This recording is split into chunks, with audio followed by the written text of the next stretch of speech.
All right, welcome to Talking Ball with Pat Leonard. I am the New York Daily News NFL columnist and Giants beat writer.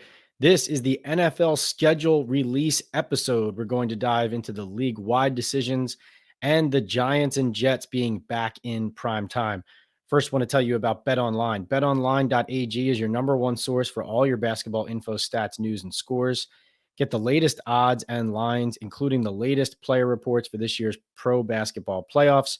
BetOnline is always your sports information headquarters. This season, we have you covered for all of your sports wagering needs: basketball, MLB, NHL hockey, right to UFC and boxing.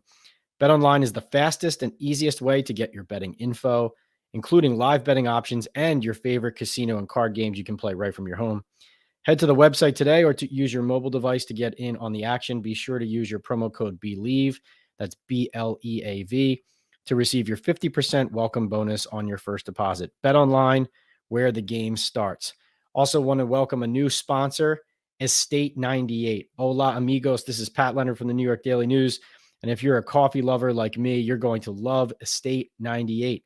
This ultra concentrated coffee from El Salvador, which dates back to 1798, is the most convenient premium cafe I've ever had. It takes me 3 seconds to make an iced coffee, which is perfect for my busy podcasting schedule with Talking Ball. I can take it with me on the go and make it anywhere. And with its rich smell and notes of milk chocolate and tangerine, this Essencia de Cafe has replaced my old coffee runs.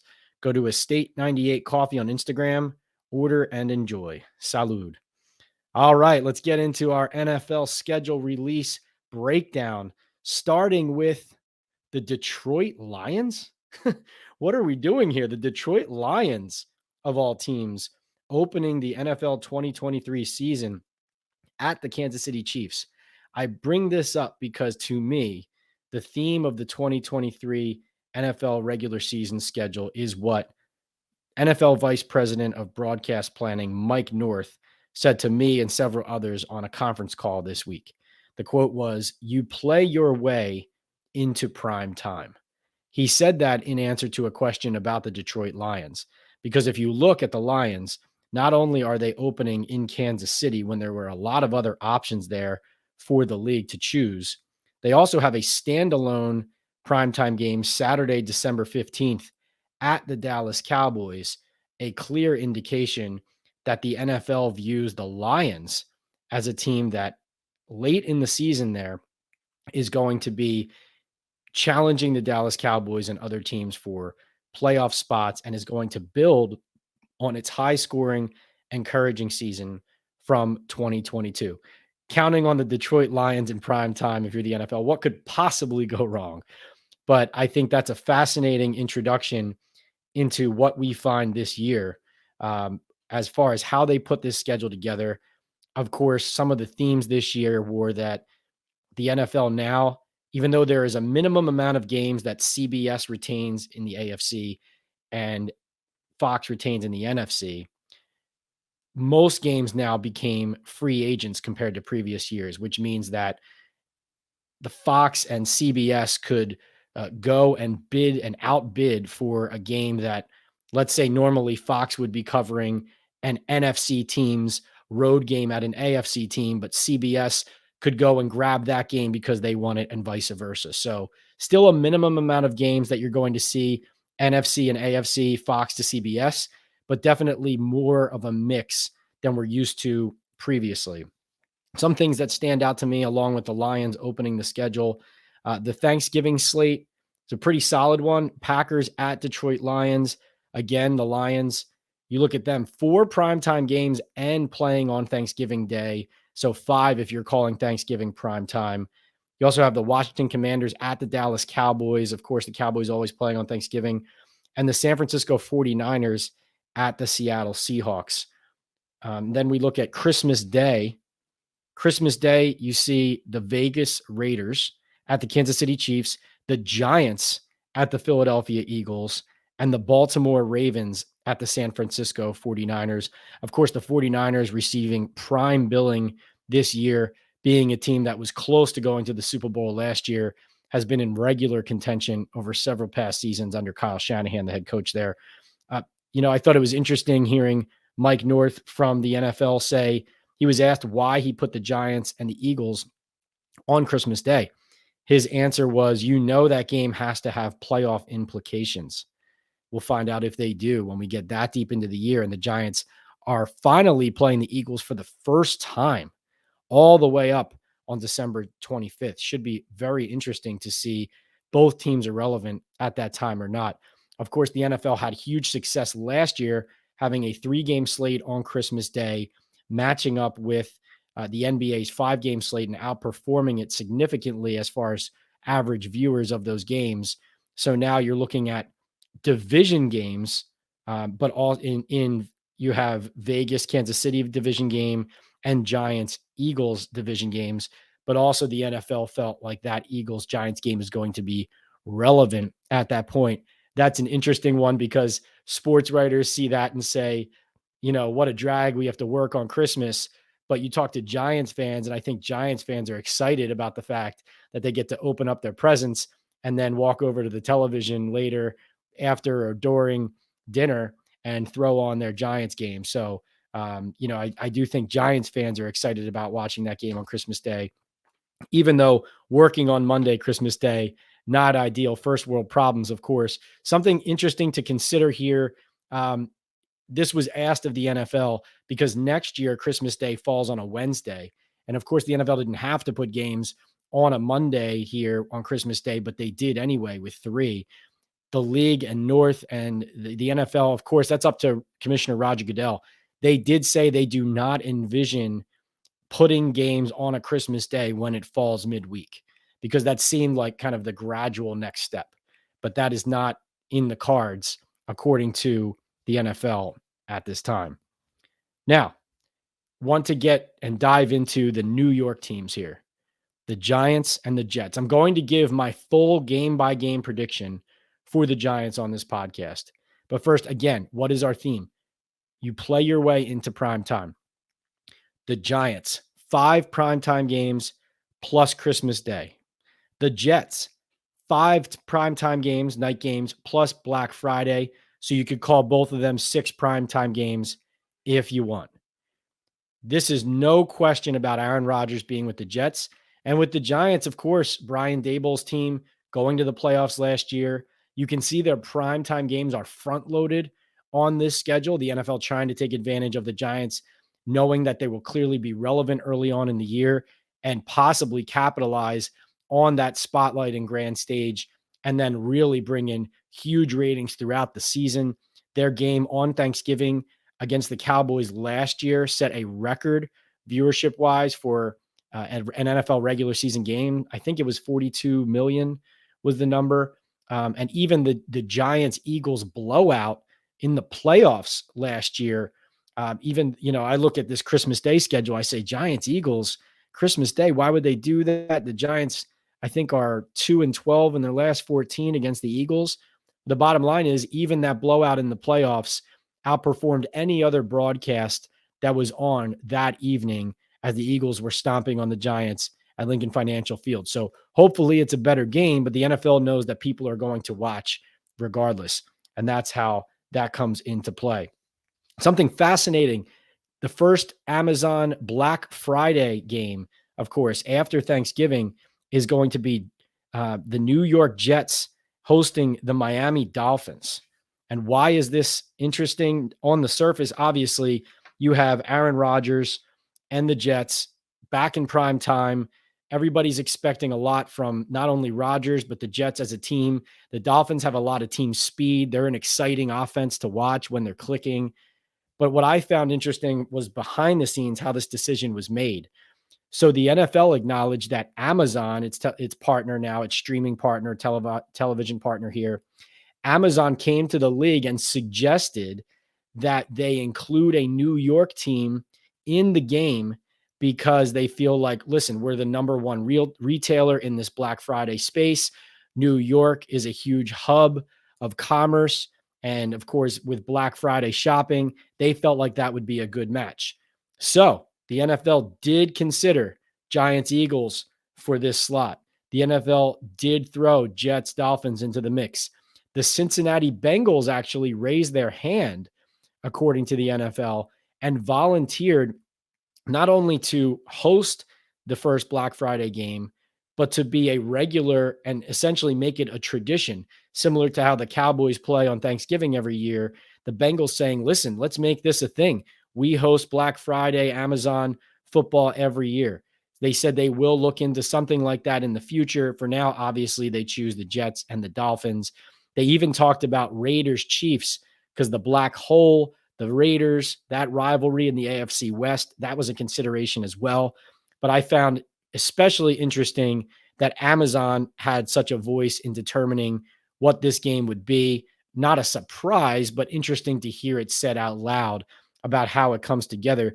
Obviously, this is an interesting and relevant and consistently relevant subject as we move along because John Mara made no bones about the fact that he didn't like that teams now can play in 2 Thursday night games every year. He didn't like that many owners seem to be trying to push through a measure that is going to allow the NFL to flex more games late in the year from weeks 14 to 17 into Thursday night football. He said it was an abusive idea for the fans to be able to do that. I think it's 15 days out to change people's schedules, time frames, plans, as they're spending all of this money on tickets to go to these games. And that's an interesting thing to continue to watch because as much as John Mara is trying to stand up for the fans there, and I'm right there with him, obviously the fact that Amazon is whispering in the NFL's ear, maybe you want to send this game to New York on Black Friday. And what do you know?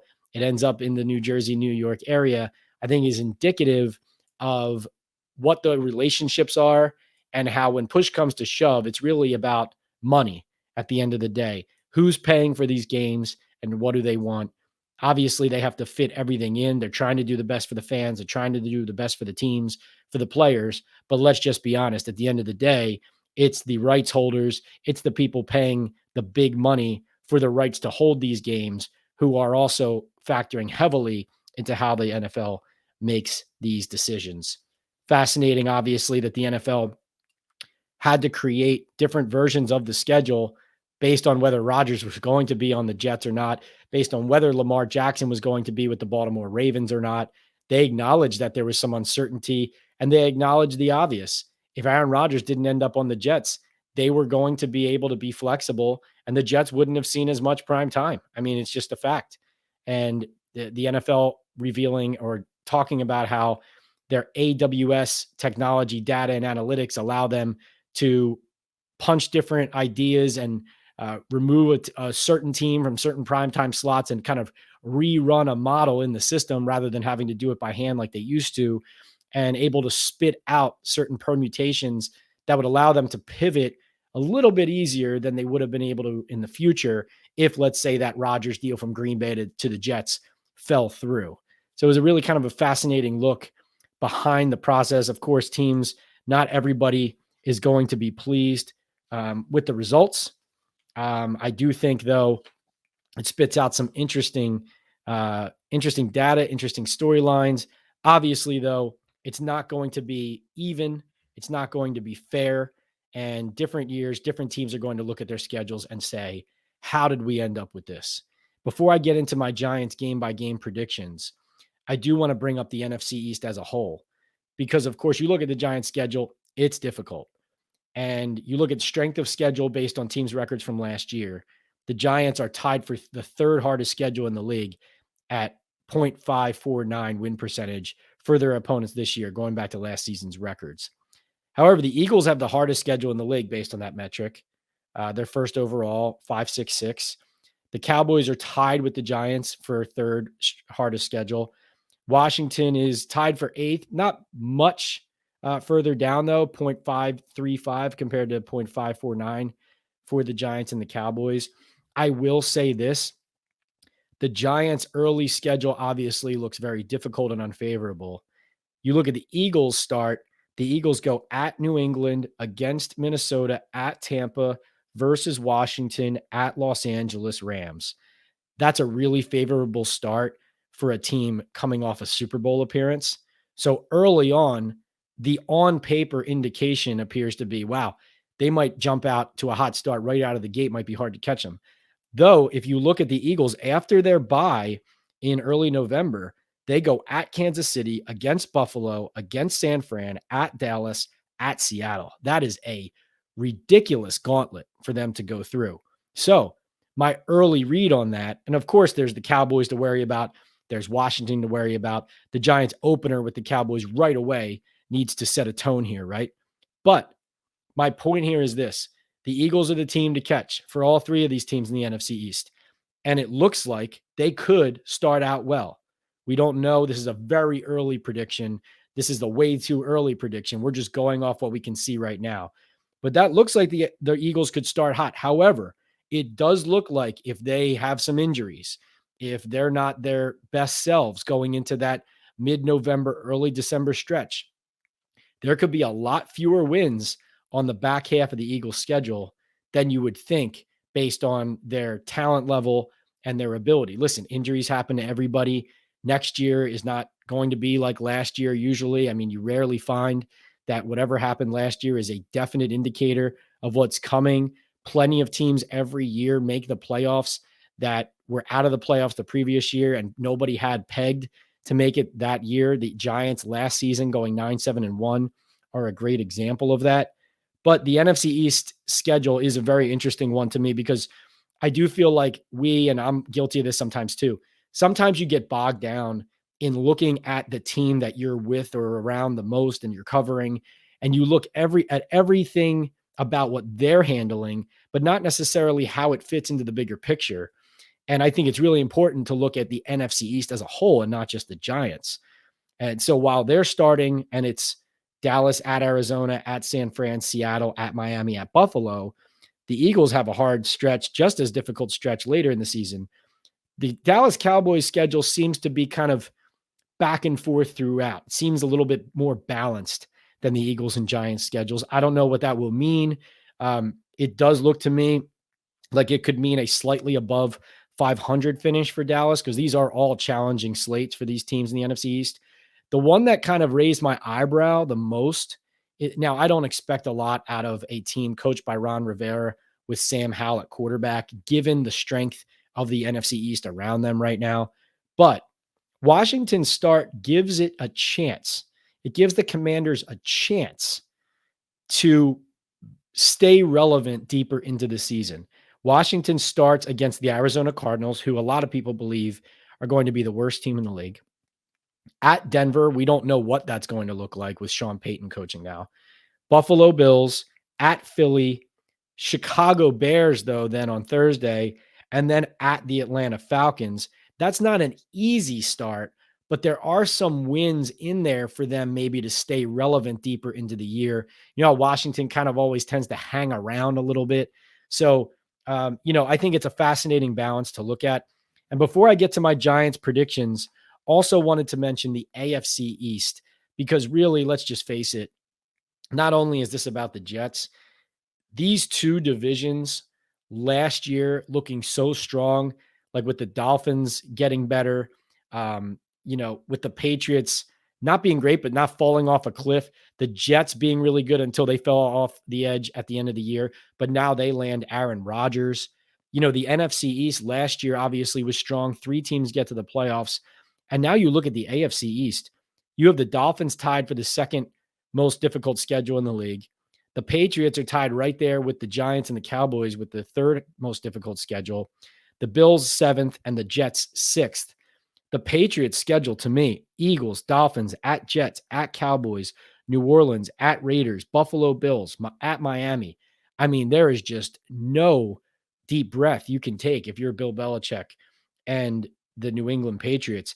Aaron Rodgers and the Jets, meanwhile, against the Bills on Monday night, at Cowboys, New England, Kansas City Chiefs, at Denver, Eagles. You do get an early bye there.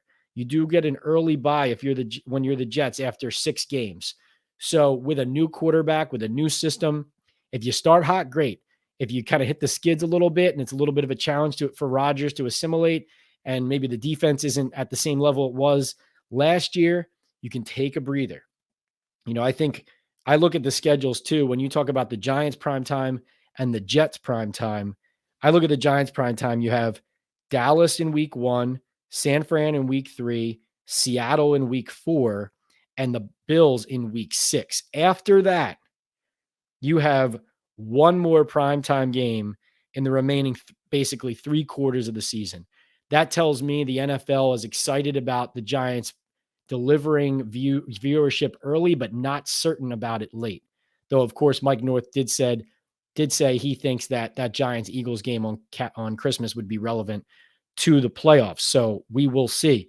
The Jets, on the other hand, look more like a team that the NFL is expecting to be relevant late. You have week 1 against the Bills. You have the Chiefs in week 4. Then you have the Chargers on November 6th, back to back with going to the Raiders the next week on November 12th in prime time. And then even as deep as December 28th at the Cleveland Browns, scheduled to be a Thursday night game on Amazon Prime there. So it does seem like the Rodgers and Jets are balanced a little bit more through the full schedule as far as prime time, whereas the Giants are extremely front loaded. All right, what you've been waiting for, if you're a Giants fan and you came here for my predictions, if you remember, if you follow me, if you follow all my reporting, if you follow me on Instagram, on TikTok, on YouTube, you know how many wins did I predict the Giants were going to get last season? 3. That's right. I predicted them to win 3 games last year. And of course, they won 9 and made the playoffs. If you haven't seen it already, I'm a man of integrity and honor of my word. I did record a video on TikTok and on Instagram where I wore a clown face and I admitted I was a clown for predicting them to win 6 fewer games than they ended up getting in Joe Schoen and Brian Daboll's first year. So let's start right with week 1, Giants against the Dallas Cowboys. Sunday Night Football, September 10th, 8:20 p.m. on NBC. Now listen up, Giants fans. This is just where it starts and ends if you're looking at how your team's going to fare. And this is not dumping on the Giants. These are facts. The Giants have a 3-22 record. I repeat, a 3-22 record against the Cowboys and Eagles in the past 6 seasons. That includes 0-5 last year. 0-2 against the Cowboys, 0-3 against the Eagles. As much as Brian Daboll got Coach of the Year, Giants exceeded expectations last season. They won 1 game in division in 7 tries. Okay. They were 1-5-1. So 1 win against Washington, a tie against Washington, and 5 combined losses to the Cowboys and Eagles. I am driving this point home because this is just where it starts and ends. Daniel Jones and the Giants, it's not, the season's not over if you lose to the Cowboys in week 1, but it's exciting that it starts there because this is the opportunity the Giants want. This is what they need. They need to prove to everybody and to themselves. Forget what you're proving to the outside. Prove to yourselves you just paid your quarterback. You paid Dexter Lawrence. Maybe you're going to pay Andrew Thomas. Maybe you're going to pay Saquon Barkley. Maybe not. Whatever the case is, you added Darren Waller. You added defensive players to stop the run. You added players in the secondary. You drafted a center. You drafted a receiver. You drafted a corner in Deontay Banks in the first round. Are you going to go out and not just beat the Cowboys, but just show you belong on the field with them talent-wise? Show you belong on the field with the Dallas Cowboys. That is what is on the line here for the Giants in week 1. Mike McCarthy's under a lot of pressure.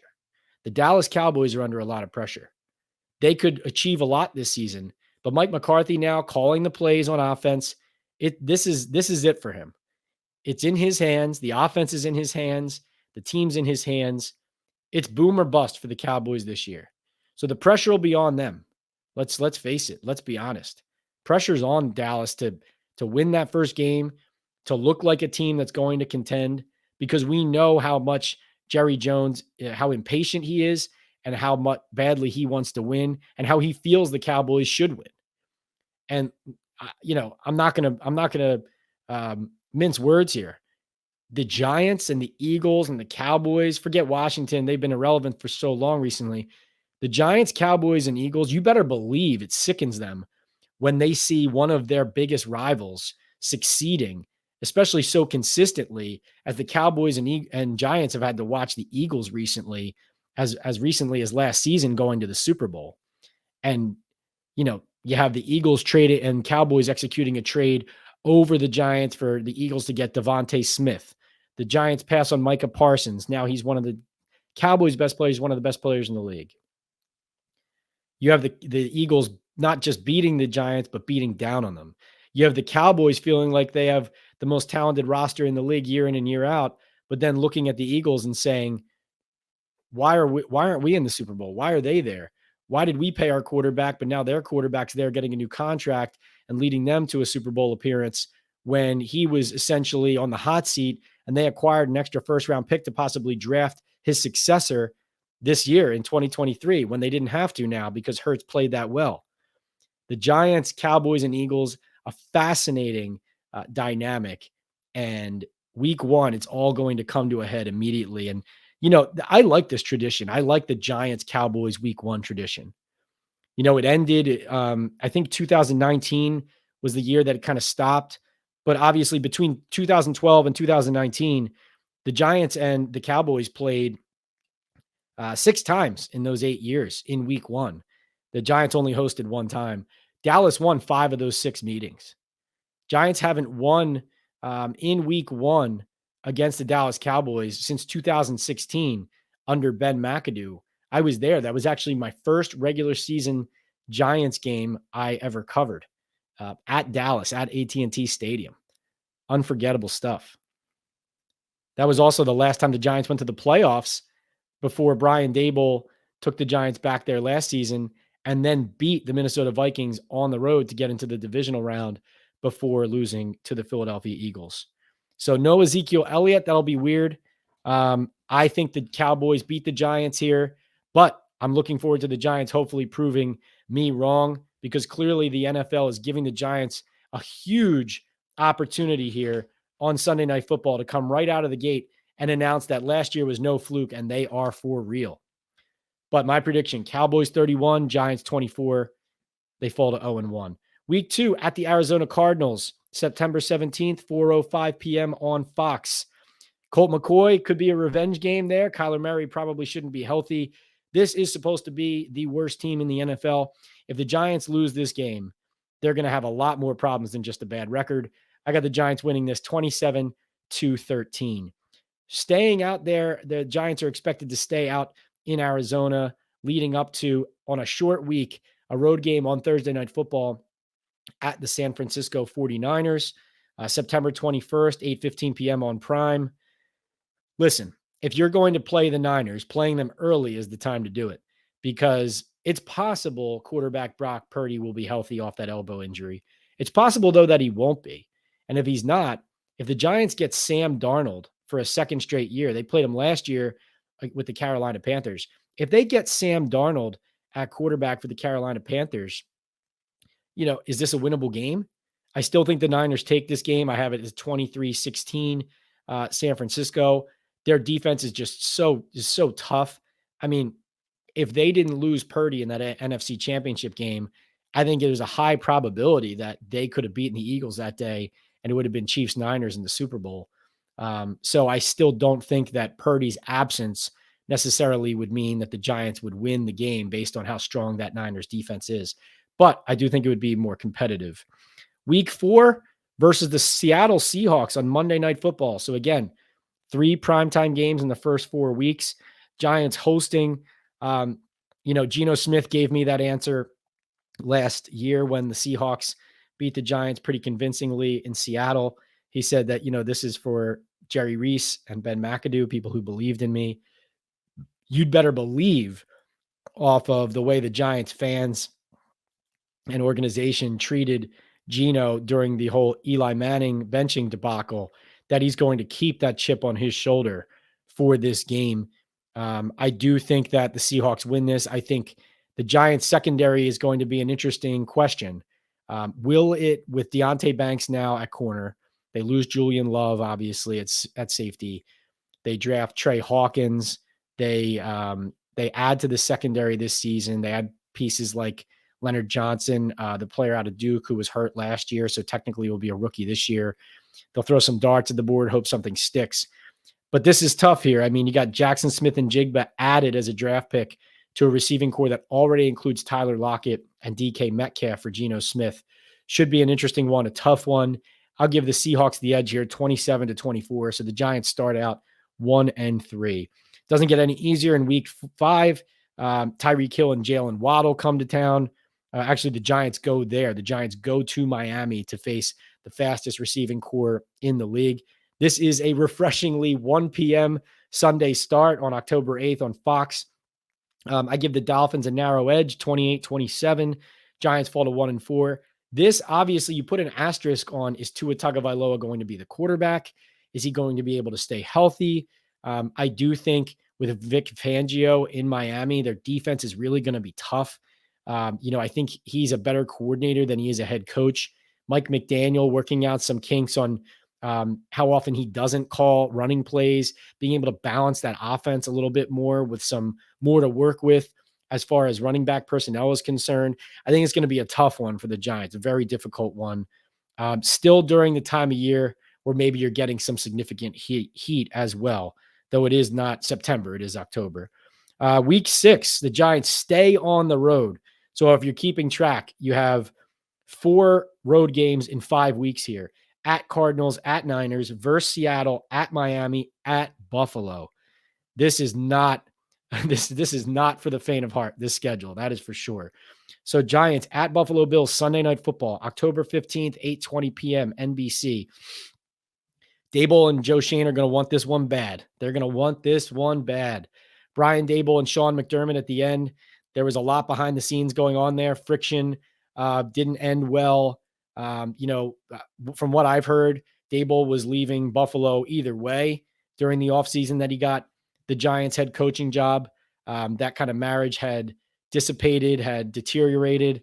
I do think Daboll does well in moments like you look at the Tennessee opener last year when he can channel emotion properly and the team gets behind him like that. I have seen some good results there. So I know that this is crazy, but I do think Buffalo takes a step back, and I think the Giants win this game. I have the Giants beating the Bills 20-17 and improving to 2-4. They then come home to play the Washington Commanders. They host Washington. Interestingly enough, there were people who had this as a road game. I'm not really sure why. It is a home game. I'm going to take Daboll and Daniel Jones over Ron Rivera and Sam Howell every day of the week and twice on Sunday. Giants 23, Commanders 17. Giants improved to 3-4. But in week 8, they run into Aaron Rodgers and the Jets. Interesting that this is a 1 p.m. start on CBS on October 29th. The Giants, of course, just beat Aaron Rodgers last year on a bigger stage in London at Tottenham Stadium. I was there. It was an awesome event. So they're not afraid of Rodgers at all, or they're not intimidated by all his MVPs, by his Super Bowl, by his clout, by what he could mean to the Jets offense. They don't care. Wink Martindale's defense, Brian Daboll's offense, they dispatched the Packers last year. They believe they could do it again this year. However, I do think that Garrett Wilson is going to be a beast with Rodgers at quarterback. He already was last year without him. And I think this is going to be a challenge. I think this Jets team is better than the Green Bay team the Giants played last year. Jets 30, Giants 20. Record falls to 3-5. Week 9 at the Las Vegas Raiders. Can't wait. Haven't seen this stadium. I believe this is the only NFL stadium I haven't seen yet in person. So I think I get to check my final arena off the list there. November 5th, 4:25 p.m. Fox. A lot of stories to this one. Darren Waller going back to the Raiders. Pat Graham coaching against the Giants. But I think the biggest issue here is going to be covering Devontae Adams. With Jimmy Garoppolo throwing to him, you got to stop Max Crosby, Chandler Jones, Tyree Wilson, the rookie pass rusher. It's going to be a lot to handle. Vegas is a little bit unpredictable. Their secondary is pretty suspect. So this could be a high scoring one, but I have the Raiders winning this 24-16. Giants slip to 3-6. After that, I'm relieved that if the Giants are playing on Christmas Day, at least they're not playing on Thanksgiving again. They do get at the Cowboys in November, but it's on November 12th, 4:25 p.m. Listen, injuries can play a huge part in what happens late in the year. We're just going off what we feel like is on paper, best on best right now. The Giants, as far as I've been concerned and when I've been around, the Giants just don't win in Dallas. And I think that continues here, 28-13 Cowboys. Giants slip to 3-7. But of course, like I said earlier, if McCarthy and Dallas don't start well, if they struggle early, there will be an opportunity to take advantage of a Cowboys team that may be sliding here. Maybe guys like Brandon Cooks and Stephon Gilmore that they've added as what are supposed to be final pieces don't click as well as they're supposed to. Maybe they have a key injury to a player, but until the Giants do it, listen, they lost to Cooper Rush last year at home. They then lost to Dak Prescott in Dallas. That was a 28-20 game that wasn't that close. So listen, like I said, I would love the Giants to prove me wrong, but I need them to do it first. So they lose this game. They then go at Washington in week 11, 1 p.m. Fox, November 19th, and they beat them 28-10. So they improved to 4-7. The next game, this is a kind of a toss-up, right? Week 12 against the New England Patriots, November 26th, 1 p.m. Fox at MetLife Stadium. You have the Bill Belichick, Brian Flores, Brian Dable, text messaging, the lawsuit, Joe Judge revenge game. Bill Belichick never hates beating the Giants or the Jets in New Jersey. I'm going to give the Patriots an edge in a low-scoring game, 20-17, 4-8. The Giants then have a late bye in week 13. They come right out of it with an opportunity to get a W against the Green Bay Packers. This game is on Monday Night Football, at least for now it is, December 11th, 8:15 p.m. on ABC. Now, this game looks like a prime game to be flexed out of Monday Night Football if both the Giants and the Packers struggle early. Obviously, the Packers now with Jordan Love, not Aaron Rodgers. But if either of those teams is surprising, if they're both surprising and good at this time, this will obviously be an exciting and a marquee matchup. We will know a lot about what the Giants' schedule and season has become if this game gets flexed or it doesn't. That's kind of a flashpoint to me. December 11th, week 14. The Giants get flexed coming out of that bye week, season's on the skids. If they don't get flexed and they stay in Monday Night Football, it's a good sign for year 2 under Brian Dable. Week 15 at the New Orleans Saints. Listen, I had the Giants winning 6 games. I still feel like they could win 6, but I did feel like there was an opportunity in a lot of these games, Vegas, New England, what have you, for them to get a 7th. And I'm giving it to them. I know it's a hostile environment. It's a tough place to play, but I'm going to give them their 7th win at New Orleans. Week 15, December 17th, 1 p.m. on Fox. Daniel Jones has won there before. Saquon Barkley's won there before in overtime with Joe Judge as head coach. They're not afraid of playing there. They know what it takes. They win 23-20 in overtime, just like last time in overtime, and they go to 6-8. Coming down the stretch, so interesting, right? 2 games against the Eagles in the final 3 weeks. We hope that they're relevant. They do well either way, ratings-wise. Christmas Day, Giants go to the Eagles, December 25th, 4:30 p.m. on Fox. Again, possible benefit of playing the Eagles twice late in the season is that they could be banged up. They might not be the best version of themselves. You may even be able to get a week 18 win if the Eagles are resting guys, because you're also you're hosting the Eagles in week 18. I have the Giants winning 3 of their final 5 games to close out the year. It'd be nice if they can get 4. I'm giving the Eagles a 34-26 win in this first meeting. Giants slip to 6-9. Giants do get a win in week 17 against the Rams, New Year's Eve, 1 p.m. Fox, MetLife Stadium. Again, no excuse to lose this game given what the Rams are. I know they still have some skilled players, Aaron Donald, Matthew Stafford, if he's still healthy and playing at this point. There would be an opportunity here possibly. You can't lose this game if the Giants want to be anything close to what they think they are. 20-10 Giants, they fall to 7-9. And then I have them slipping to 7-10.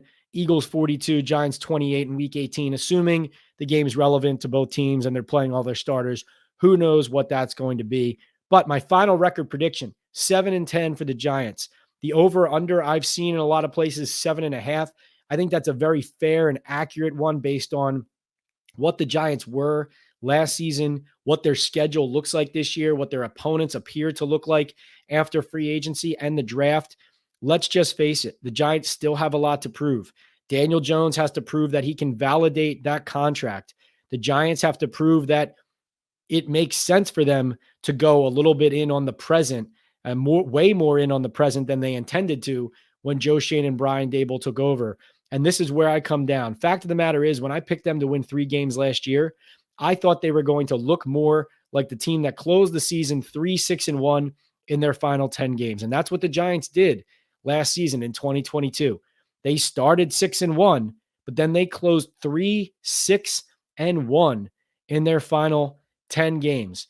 And if I remember correctly, those wins were over the Minnesota Vikings, Washington Commanders, and I want to say, am I including the Houston Texans? No, that would be the Indianapolis Colts. So you have Washington, the Colts, and the Minnesota Vikings. Otherwise, essentially losing out. And so the Giants, yes, they add Darren Waller and Paris Campbell. They add all those pieces we talked about in the draft and free agency. They look like a better team on paper. The Giants look like they could have something special and build on the special that they showed us last season. But they need to stay healthy and they need to come out of the gate hot. And the fact of the matter is, the schedule makes it more difficult for them to do that. That'll wrap up our episode on the NFL 2023 schedule release. Go to my daily news website, the Giants daily news page, nydailynews.com/sports.